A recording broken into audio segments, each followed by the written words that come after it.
What's going down, guys and gals? It's your boy, Veteran Trainer Hawk, and wow, do I have some exciting content for you. Pokemon just dropped the first half of its DLC, the Isle of Armor, a few days ago, and it's been so much fun playing even more of this fantastic game. Myself personally, I've racked up over 250 hours on my file before the DLC even dropped, but I'm pretty sure some people are still a little skeptical if it's even really worth it to buy this DLC.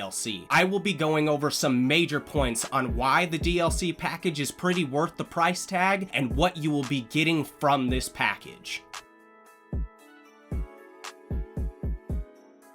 First things first, instead of just giving us a brand new area to explore to our heart's desire, Pokemon of course took it one step further and gave us some more story and lore to the Pokemon universe. This story revolves around you showing up at this new place, and the trainer that was supposed to be enrolling in the dojo just decides to opt out and gives you the opportunity. After this, you meet your rival, Avery for Pokemon Shield and Clara for Pokemon Sword, and once you introduce yourself, the story opens up to an amazing landscape that you will be traversing along with completing awesome trials while enrolled in the dojo. The DLC levels will be starting in the 60s and some specific Pokemon will be much higher. With this DLC package, we also get an updated version of our Pokedex. For this update, we have 210 Pokemon we can now collect and obtain on the Isle of Armor, as well as gain some rewards for completing this task. Now, some of the Pokemon have been imported from the mainland, and because I had my Pokedex completed, I noticed this immediately. With that being said though, even if you are also one of those trainers, there's still a huge chunk of new Pokemon to run around and obtain for a collection, some online battling, and my favorite, of course, shiny hunting. If you didn't complete your Pokedex, this can be a great time to catch those other Pokemon that you have been missing and get that awesome shiny charm.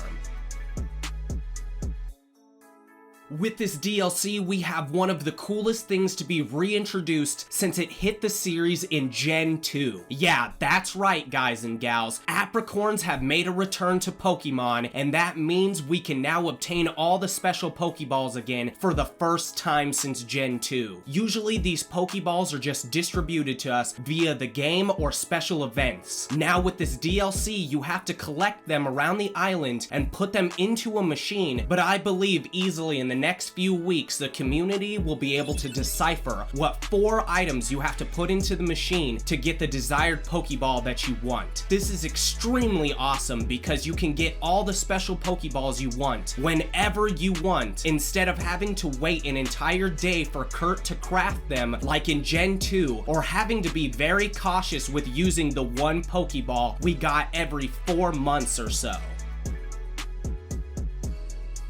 Keeping on the pattern of things reintroduced from Gen 2, finally, after all these long-awaited years, Pokemon now follow you while exploring the island. Now, this feature does not just get bestowed upon you right when you show up, but the way they implement it via the story and the work you put into obtaining the privilege was just absolutely perfectly executed. This has to be something that the Pokemon community has been yearning for and continuously asking for with every single installment Pokemon drops. Even myself, when this feature was finally given to me, I spent almost 40 minutes just switching out every shiny Pokemon I had and just running around with them. And I'm pretty sure some of us even jokingly said that we would have paid for the DLC just to have this single feature implemented into the game. Now, hopefully, it is something that is here to stay from now on.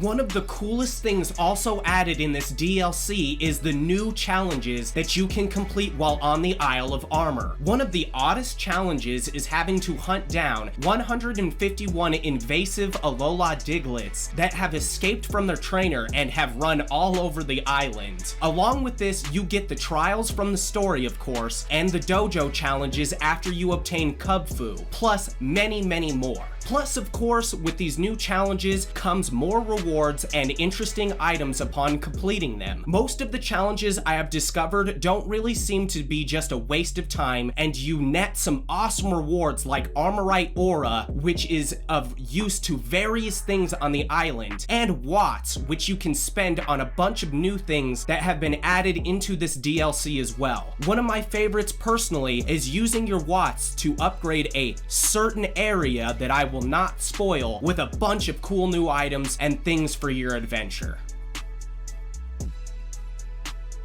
With the introduction of this DLC, I honestly feel like the devs were purposely hiding this from us to hype up Gigantamax forms. The new item introduced is called G-Max Mushrooms. Now, by taking these 3 mushrooms and making them into a G-Max soup, you can have a Pokemon drink it and give them the ability to obtain their Gigantamax form. Now, this only works with Pokemon that have the ability to Gigantamax, but now you can finally G-Max a Pokemon that you wanted, or in my case, finally G-Maxing my shiny Blastoise instead of trying to obtain one via the dens, which since the release of Sword and Shield has been no easy feat at all. This really takes the pressure off of trying to obtain a G-Max Pokemon, which is pretty difficult to start with, let alone if you happen to stumble upon one that is shiny. Me personally, I have only caught 2 shiny G-Max forms, and one I had to use my only Master Ball to obtain it. Me along with many others can't even tell you how many have escaped and fled back into their dens.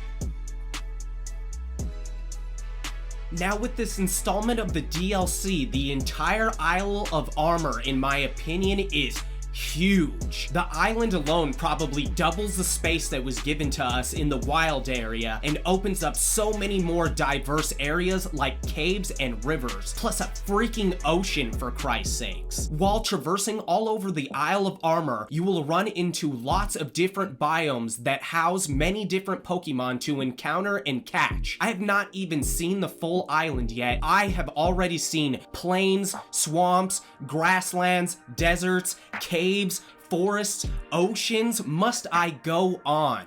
The devs really gave us such a diverse and open landscape for us to run around and discover all the secrets and its nooks and crannies. Also, with all of that comes a diverse weather system as well that was implemented in the wild area. Not only do you have all these gorgeous areas to explore, but every day the weather will change and new Pokemon you wouldn't see yesterday will show up. This keeps everything fresh and not feeling stale at all, especially with how much time you will be spending on the island completing everything that this place has to offer. Of course, with this brand new DLC had to come with some brand new outfits and hairstyles for us to customize our trainers with. After obtaining a new styling case from your rival, you will have access to a few new hairstyles. From what I know, you can't wear hats with most of them, maybe if not all of them, but all in all, they are pretty decent if you are looking to add some new flair to your trainer. You will be given a dojo outfit and a different hairstyle for the DLC, but you can always change out these whenever you feel like it. Me personally, I decided to keep the outfit on for the beginning trials to really give me a feeling of being part of the dojo, and I highly recommend you do this because it was an absolute blast. As for the other outfits and accessories, most will be obtained by completing certain tasks, like completing the Isle of Armor Pokédex. I personally have not ran into a shop on the island that sells any type of outfit, so I think more of the cooler items and accessories will have to be obtained the old school way by completing tasks. They've added new backgrounds and other custom items to the League ID, something that is not like amazing, but nonetheless, it's still very cool that they're giving us so much more customizable items for us to enjoy. It's the little things that count, and it's always never a bad thing to have many different things to customize and make feel unique to the player. Lastly, this DLC is stuffed with a bunch of brand new items, moves, and now new charms. We will now have access to the EXP charm, which will give us more EXP than the game already offers, and something called the Mark charm, which is a brand new thing Pokemon has implemented and has been pushing alongside shiny hunting. Also, the DLC has introduced brand new moves to the series via tutors, which in my opinion not only look cool, but are absolutely busted in some cases. I am really looking forward to how Pokemon and the meta will be changing due to all these new things introduced into this massive jam-packed DLC.